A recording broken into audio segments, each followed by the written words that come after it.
So first I'm going to introduce Sarah McKenzie. She is with the Solidarity Center. She's actually going to help us introduce our special guests from Kenya and Brazil. And Sarah, so tell us about this tour. How did it come about? Where you been? Well, thank you so much for inviting us to be on the station today, and everyone for listening. My name is Sarah McKenzie. I'm the Director of Trade Union Strengthening with the Solidarity Center. And the Solidarity Center is an organization that was actually created by the U.S. labor movement. And we're celebrating our 20th anniversary this year. And we work in what they call the Global South with unions mainly and worker-based organizations on developing their capacity to do all sorts of work, you know, and building cross-border networks with U.S. unions. And so we work a lot on gender equality. We work on rule of law. We work with informal workers. We have 24 offices, and we work in more than 60 countries. And so, you know, we're able to get around, and we have quite a few. We have more than 400 partners, actually, unions that we're working with. The exchange program that these women are a part of, we have been, you know, doing this exchange program for more than 20 years. And this program brought 20 women together, 10 from Kenya and 10 from Brazil. And we started out by going to the convention, the AFL-CIO Convention in St. Louis. But we didn't only go to the convention. We spent time in Ferguson. We spent time meeting with community groups. The purpose of this exchange was for them to, we really focused on women's empowerment, and we focused on gender-based violence. And that's an issue, gender-based violence is an issue that the ILO is going to be taking up, right? And they've already started discussing. And so it's something that we wanted to talk with these women about. And so, you know, they're here now. Today we've brought with us 2 leaders, amazing women. I just have to tell you, all 20 of them are really pretty amazing women. And the 2 that have joined us today, Rose Omamo is sitting next to me. She is the president of the Metal Workers Union. They call them general secretaries in Kenya, but she's it's like a national president here of the Metal Workers Union in Kenya. She's the first female president of this union. And I mean, this union, she'll tell you more about it. It's pretty awesome, right? It's mainly male union. And then we also have Francisca Trajano de Santos. She is she's co-creator, she's currently the president of the Garment Workers Union, but she also started this union decades ago. Whoa. And so, yeah, these women are always so excited. Yes, they're so powerful. So I'm going to let them tell you more about themselves. But again, thank you for having us, and I'll pass it over to Rose. Okay, so Rose, Paul and I are, and Ozzy and Christopher, our toes are tingling. We're excited. We're excited that you're here. We really want our audience to be able to hear about how you managed to, one, become an activist in a union that's predominantly male, and then how you were able to win the general secretaryship of it. And also what it is that the workers in your union do. So that's a lot of questions. Thank you, thank you, thank you. Yes, as Sarah has explained, my name is Rose Omamo. My union is Amalgamated Union of Kenya Metal Workers. It is a union that has 90% male and 10% female. I have been a member of that union for the last 29 years when I was working as assembler in an assembling plant. I am a mechanic by profession, and my former employer, the Associated Vehicle Assemblers, where I was working for, I was a shop steward in that company. And when I joined the shop floor representation, I realized that there is much more that we need to see as women, because when I joined that company, there were 300 men and only 2 female. We were only 2 female. And so we were so few that there is no way our voices could be heard. And whenever there were issues of collective bargaining agreements, our male counterparts would sit on the table and negotiate collective bargaining for us. But then we could realize that there were no friendly female clauses in this collective bargaining agreement. And that prompted me to start vying for a position as a shop steward in that company. And I was massively elected by the men because I was so vocal. Every time the men came out of the meetings, I would ask 101 questions, and they were like, look at this lady, she talks a lot, she asks a lot of questions, she's ever, you know, confronting us. And then when the elections came, I told them, now can you try me with this lower position, you see how much I can perform. And they elected me at the shop floor as the shop steward. And when I was the shop steward, we had a chief shop steward, which was a higher position than mine. But I was always so vocal, talking to people. Whenever we are out of the meetings, I go to all working stations, tell them what they discuss. And then they said, hey, we need this kind of a leader, even in the branch level. She's here, but she's doing a lot. Can we try her at the branch level? And so when the branch elections were conducted, I went to contest for a position of a branch secretary. And the then branch secretary was a male, of course. Then he called me and asked me, why do you want this position in particular? I just gave him a simple answer. I told him, what a man can do, a woman can do it better. So what you have been doing for us, I can do it better for our people. And the men massively voted me in. I was the first branch secretary female in that branch. And I started now negotiating CBAs for our people, for the members. I started going for dispute handling, resolving grievances at the workplace. And this made the women and men put a lot of their trust in me. And while I was doing that, there was an election for the Women's Commission, for now the Central Organization of Trade Unions, that is now COTU Kenya. So that is the umbrella body equivalent to AFL-CIO here. So when the men and the women heard that there were elections going on for Central Organization of Trade Unions, then the women were doing their election in Mombasa branch where I was coming from. And the women just came to ask me, Rose, can we try our luck? The Coast region, because when I was in Coast, I had a jurisdiction of 6 counties in the Coast region. So I was working a lot, handling disputes, negotiating CBAs, at the ministry, representing workers. And so I said, yeah, I will try my luck.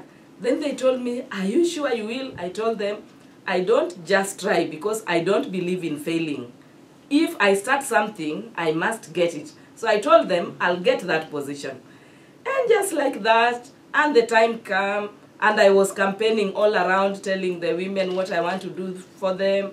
And they elected me the chairperson for the COTU women. And then when there was another election now for the regional, for COTU, the general regional, then they again elected me now as the chair. So I was cheering for the women and also cheering on the other side in the mainstream now. And that made me to be known everywhere. And so they gave me a name called Mama Union. So wherever I pass, they would say, look, that's Mama Union. So now the metal workers started telling the other workers what I do for them. So now the workers would opt to come from me, whether from Kenya Plantation and Agricultural Workers Union, whether from Tailors and Textiles Workers Union, they would say, just look for Mama Union. And because Mama Union is in COTU, she will help you. So now so many people came to me. But what broke the record is when there was a multinational company working in Kenya. They were building the Path 21 of Kenya Ports Authority. And they employed so many people on contract work and some on casual work. And these casual workers worked there for 4 years. And for the 4 years, they had not gone on leave. There was no maternity protection for the female workers. They were being paid hourly rates, but again, below the minimum set standards, because we have the minimum set standards for the daily rates. And these people were not members of any union, but there were over 2,500 workers in that company. So they were directed to Mama Union. And when they came to me as Mama Union, I told them, sure, I will help you. I will come and negotiate for you. But then there was no structures for negotiation. So I looked at what can I do to help these people. Since they are not members of the union, they cannot call for a strike, they cannot do anything, they have nobody to negotiate for them. The only body that could now speak on their behalf is the Ministry of Labor, and they were not there at that time.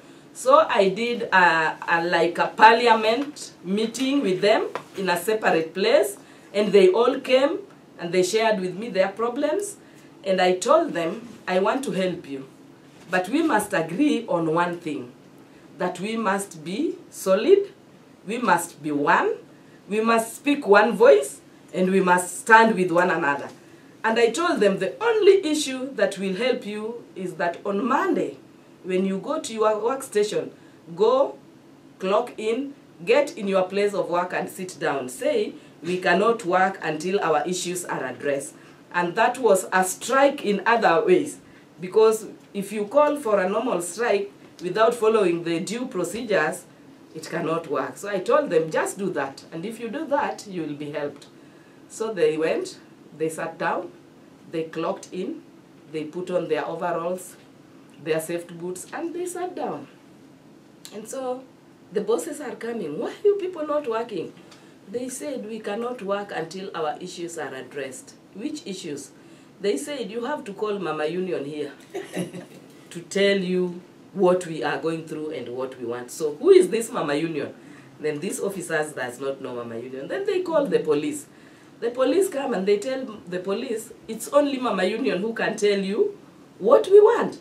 And so the police was forced to come to the company I was working in because they were directed, and they called for me, and they called the police commissioner, and the police commissioner thought I was somebody so fat and huge and big, somebody who can fight. But when I appeared, he just asked, is this the Mama Union you are talking of? And they said, yes, and they celebrated Mama Union. And then I told them, we cannot talk here unless we do an agreement that will tell us how these people are going to be paid with the minimum wage increment that was announced by the president, and how the women can go on their maternity leaves, and how they can get their leave days that they worked for and they did not proceed on leave. And this was quite a huge money. It was quite a tough thing for them to handle. And they asked me, are these your members? I told them, no, they are not my members. They are workers. They are citizens. We represent workers in the entire country, and so I have a right to represent them. And through that, actually, the Ministry of Labor came in, and we were able to talk and to make a temporary agreement for them and a return to work formula for them so they don't lose the benefits for the number of hours that they did not work. And it worked very well for them. They were paid their leave days, they were paid everything. And that gave me a credit. So when, so when I started campaigning that I wanted to get the position of General Secretary, something that had never happened in my country for the last 52 years, and everybody likes, yeah, if Mama Union goes, we will vote for her. If it's Mama Union, we will vote for her. So I went to all our regions campaigning. I had a strategic plan. I had a manifesto for a 5-year term. And I was walking around and talking to the members and down with them at the shop floor. And they gave me a massive support. And they voted me in when I contested for this position on 23rd of April 2016. And I was voted in democratically by the men and the few women that were there. So that made me to win the position of General Secretary. Actually, I'm the first General Secretary in Africa, a female in the Metal Workers Union. And I also believe that globally we don't have a female. We've never had a female president in the Metal Workers Union. So I still break the global record because I'm the first woman to be elected. Apart from that, yes, if maybe there is any other question, I will explain to you what I do with the women in Kenya. Yeah, so Rose, we just have about 7 minutes left in your segment, and then we'll bring Cida up here. So, all right, so the purpose of this tour and what you all, the delegation, was interested in was in the issues of gender disparities and violence against women. Could you talk just for a few minutes about that phenomenon in Kenya? and how the union and other community organizations are combating it. Yes, and when talking on that, I will explain here that Central Organization of Trade Unions, COTU Kenya, is an umbrella body of 44 affiliate unions. We represent all the 44 unions in the 47 counties of Kenya, and we have about 2.5 million workers that we represent. Those are our members. Coming to the gender-based violence and women issues in COTU Kenya, what we have realized is that the women are undergoing a lot of sexual harassment at the workplaces, and gender-based violence, not only at the workplace, but even in the domestic violence, is rampant in the country. And we have had so many killings, a man killing a woman, so many things happening around. As the Women's Committee, because COTU Kenya has 12 women committees in 12 regions of our country, and each region has a jurisdiction of 6 counties in the region. So the women come together at the Central Organization of Trade Unions, and we do sexual harassment debates in our regions. Through sexual harassment debates and through gender violence debates, we come to realize that many working women are suffering violence at the workplace and even in their homes. So what we do is we raise awareness against gender-based violence at the workplace and domestic violence at homes. We work with the communities, we work with the local chiefs, we work with the youth leaders, we work with the women leaders, and we work with the women representatives. We have elected women representatives who represent these counties. We work with them to make sure that we prevent gender-based violence at the workplace. We have very many good laws in regards to that, but implementation of the law has been a challenge. So though the laws are there, they are not implemented to some point.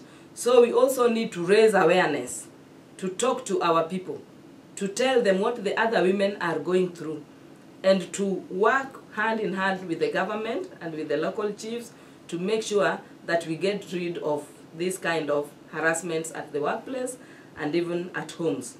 We also do a lot of things when it comes to that, because as you maybe have heard on papers or on television, that most young Kenyan women have been migrating, especially to the Gulf countries. And when they migrate to Gulf countries, the contract that they believe was signed when they are in our countries was not there, 1. 2, when they get there, the kind of work that they were told they are going to do is not what they get there. 3, their passports are confiscated. They cannot access, even on phone, their families. Some come back in coffins. Like we had a very bad experience one day when a mother was crying and saying, my daughter was found in a refrigerator. And it was bad for us. So as women, we came out and said, we must go to these counties, work with the local chiefs, work with the women leaders, work with the youths, and even the women in the village. We teach them, we train them, and we highlight on safe migration. So you don't allow a youth to get out just because we have no jobs in the country. I have these papers, but you know, the mismatch, I cannot get employed somewhere.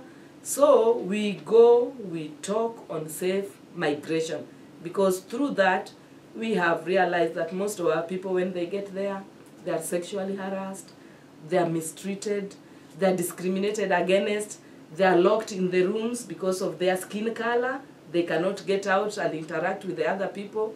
And that's what we do. In COTU, we work with the women, other women, hand in hand, to make sure that we help them and negotiate their collective bargaining agreements. Rose, I gotta say, we wish that we could talk to you for a whole bunch more hours, but Cida's here and we want to make sure that we have a full conversation on Brazil as well. So I hope that I hope that you're able to come back again, and I hope that we have an opportunity. Maybe we can figure out a way for us to talk, because you know it's a technological world, in Kenya with you over the airwaves of WRFG. Thank you so So much. thank you so very much. We're going to take a very short little break, and we're going to bring up our sister from Brazil, and she will be being translated, so we want to make sure that she has got enough time to answer her questions. Thank you. Thank you so much.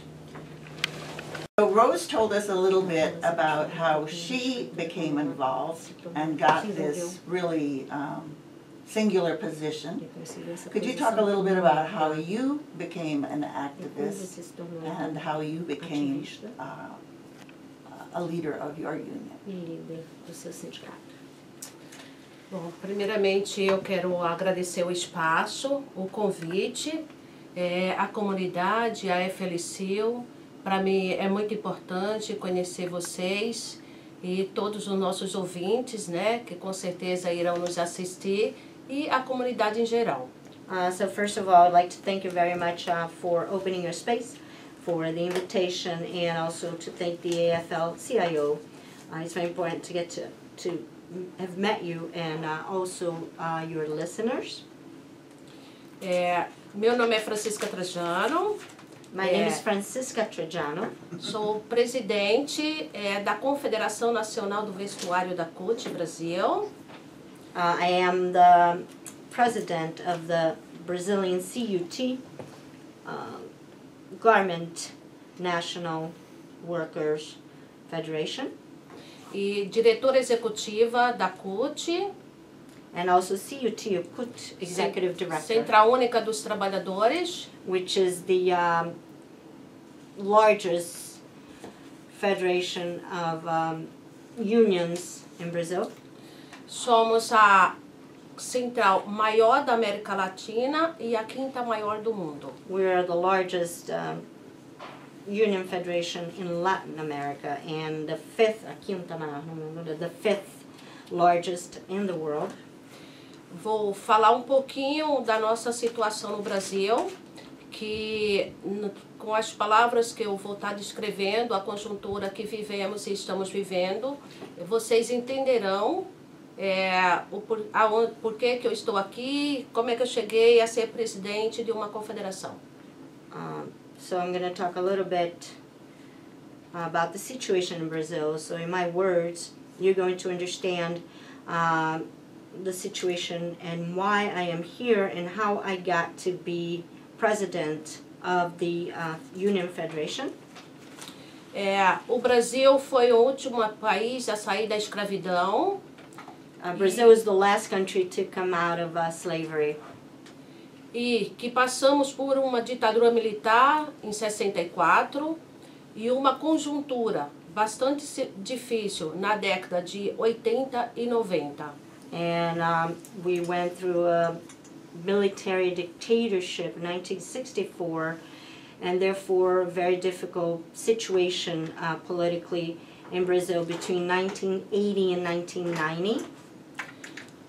Toda a dificuldade de 80 e 90 levaram a termos no Brasil 36 milhões de pessoas em situações miseráveis. So due to those difficult times between 1980 and 1990 in Brazil, the consequence was 36 million destitute people. Desemprego que chegou a 21%.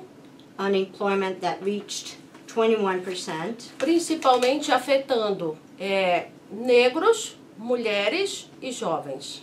Especially affecting the black population, women and youth. Esse período de resistência nos deu coragem e resistência para que criássemos vários movimentos organizados. So during this time, our resistance gave us the courage to create many different organized movements. Também nos ajudou, enquanto mulher, nos organizarmos. And also as women, that helped us organize. E cobrar os direitos das mulheres, negros, lésbicas, enfim, todos aqueles que se sentiam desamparados pelo sistema brasileiro. And so that helped us fight for our rights as women, as also the black population, lesbians, etc. All the individuals that didn't feel protected by Brazilian law. Tivemos período muito difícil mesmo. E esses períodos difíceis que passamos, nós conseguimos nos unificar e em 2002 nós elegemos um presidente da República Democrático e Popular, um presidente do povo. So these hardships that we went to helped us really unite, and back in 2002 we elected a democratic president, that was from the people. Durante o período do governo Lula e Dilma, nós trabalhadores, pobres, tivemos o direito de ter o direito de sonhar. Tivemos políticas públicas, como Minha Casa Minha Vida, tivemos também universidade para todos, saúde universal, tivemos medicamentos mais baratos e tivemos muitas políticas, inclusive, para o campo e para a cidade, que fez com que tanto a nossa juventude negra como nós mulheres tivéssemos condições de ter uma vida melhor.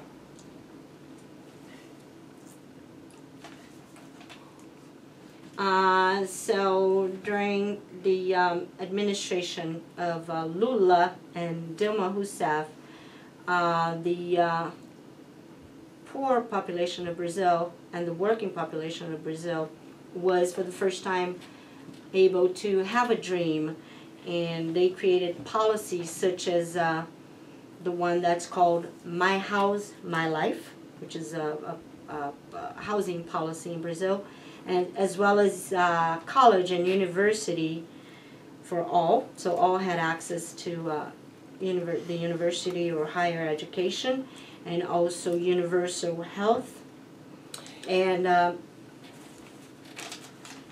accessible medication and good policies or public policies for people who lived in the field or in the city. And women and the black population could have a better life. Tivemos a inclusão da juventude e da mulher com bastante ênfase no Brasil. And also youth and women were included, and that was a priority in Brazil. Eu sou fruto dessa inclusão na minha central, que lá nós aprovamos a participação da mulher dentro das organizações de 50%. And I am a living proof of that inclusion.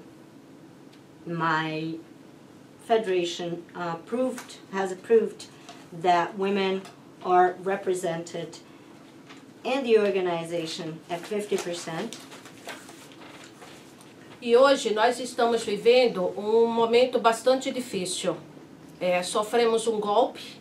And today we're going through a very difficult time in Brazil. We suffered a coup. A violência está tomando conta da cidade, matando negros, jovens, mulheres também, sendo cada vez mais violentada e assassinada pelos seus maridos. And we are also seeing an increase in crime in the cities, and also black young men and women are being killed, and we also see more violence and more domestic violence. Estamos perdendo os nossos direitos conquistados ao longo dos anos.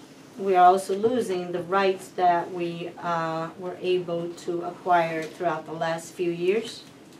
E as nossas riquezas minerais, naturais, estão sendo vendidos a troco de banana. And our wealth, our ore and our natural resources are being sold for very low prices or very cheap. por um governo corrupto, um governo que não foi eleito e que se mantém pela compra do voto aos deputados que lhe apoiam. And now we have a president that was not elected. He is corrupted, and he's basically bought by the House representative members who support him. Mas estamos resistindo, estamos muito organizados, todos os movimentos das entidades sindicais, movimentos sociais, parte inclusive do setor artístico também, musical. Enfim, nós temos uma grande quantidade de pessoas que não concordam com esse governo, né? E que estamos juntos nessa luta para que não retire os nossos direitos, não retire a nossa riqueza do Brasil.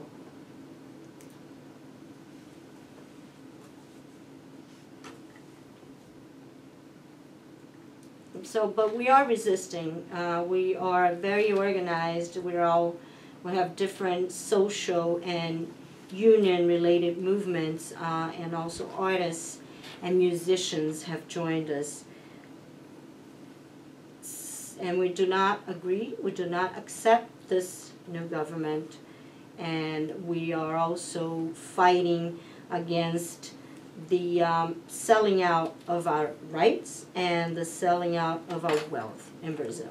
Dos nossos maiores problemas é a imprensa, a mídia que nós temos no Brasil, que é uma mídia privada, né? E que nós não temos nenhuma forma de comunicação democrática que atenda toda uma população, enfim, todo o nosso Brasil. So one of the largest problems that we have as well as media in Brazil, it's private, and we do not have a democratic media or a media that caters to the whole population in Brazil. A TV dos trabalhadores que temos e as rádios comunitárias, elas atendem a uma curta distância. Nós não conseguimos atingir uma grande população. E isso para nós nos dificulta, porque a imprensa, que é do setor empresarial, vamos dizer, da burguesia, né, ela acaba tomando conta de toda a população. As rádios que nós temos no Brasil e as televisão, elas se unem e passam o que querem e ignoram a luta dos trabalhadores, as lutas sociais que nós temos desenvolvido no Brasil.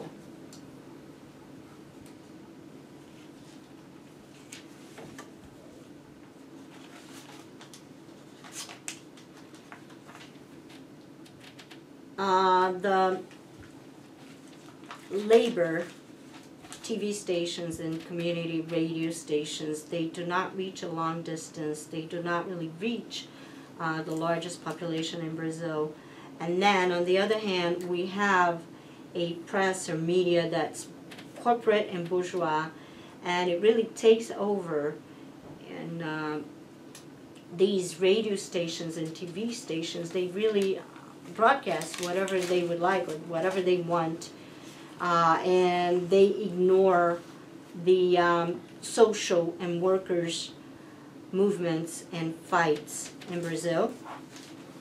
E para concluir, que eu estou vendo que o meu tempo está acabando, eu gostaria de falar para vocês que volto para o Brasil com muita alegria, mas com muita saudade daqui. A experiência que eu tive durante esses dias aqui está sendo muito importante.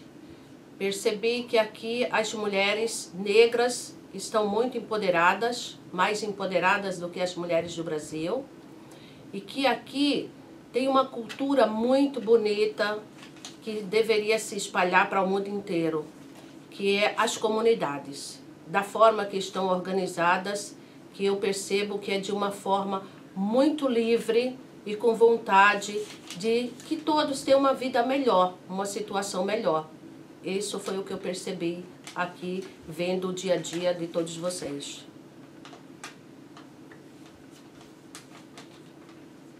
And I would like to end what I have to say here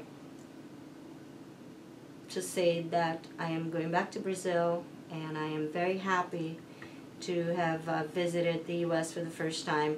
I will miss this place very much, and the experience that I had here was very unique, and I could see that black women here are empowered. They are much more empowered than their counterparts in Brazil, and your culture is very beautiful. I could see that there's a lot of community. There are a lot of community movements, and Brazil would have a lot to learn with you. And these community movements really improve the lives of a part of the population. And I've noticed that you work here for people to have a better life. Did you have a question? Okay, so I wanted to say that we've been trying to cover some of the developments in Brazil. Nós temos tentado transmitir os desdobramentos que tem. Brazil is a huge country, O Brasil é país enorme. and there's so many issues, and Tantos problemas. and so we've noticed these large demonstrations, and particularly demonstrations of Nós notamos essas women, grandes demonstrações, Brasil, principalmente and as it's on mulheres. issues both of their jobs, but it's more about the Trabalho, parte trabalhista, kinds of mas também discrimination experienced by women in discriminações general. que as mulheres, de maneira geral. So in the last couple minutes that we have left, Nos últimos minutos que nós temos aqui, could you talk a little bit about poderia your falar union, sobre o the Garment Workers sindicato Union, dos and how you trabalhadores de combat confecções, forms of Vocês discrimination combatem and harassment certas in formas the de workplace. discriminação e assédio no local de trabalho. A confederação que eu represento tem 300 mil trabalhadores. 300 mil. The federation that I represent has 300,000 workers. 67% são mulheres e 49% são jovens. 67% of which are women and 49% of which are A young maioria dos trabalhadores estão em estados onde se pagam salários mais baixos. Most of the workers are located on regions or states where wages are lower. Nós ainda sofremos com trabalho análogo à escravidão de grandes marcas, produzido por grandes marcas no Brasil. We still suffer slavery work by large brands in Brazil. Temos muito trabalho precário devido à facilidade com que as grandes marcas se movimentam de uma região para outra. And we also have the issue of precarious work due to the fact that the large brands, they move easily from one region or location to another. Mas temos muitas mulheres como presidentas dos sindicatos. But we do have a lot of women who are union representatives or presidents Que têm uma boa participação dentro da Central Única dos Trabalhadores nas suas comunidades. and they have a good representation within the CUT in their communities. E que juntas nós temos trabalhado com algumas entidades como a AFL-CIO, como a DGB, Qual? AFL-CIO, a DGB, DGB. DGB. And together we've been working with a few entities such as AFL-CIO and DGB. DGB. DGB. DGB. Tem nos ajudado muito a organizar as mulheres dos 27 estados que compõem o Estado brasileiro, e que essas mulheres hoje já estão empoderadas e estão empoderando outras mulheres. So that these entities have helped us organize women on the 27 Brazilian states, and these women are more and more empowered. Essas mulheres empoderadas, elas estão à frente do seu sindicato e nas negociações coletivas, quando estamos negociando salário e direitos para os trabalhadores. And these women are more and more empowered, and they are also seated at collective bargain negotiations where we discuss wages and workers' rights.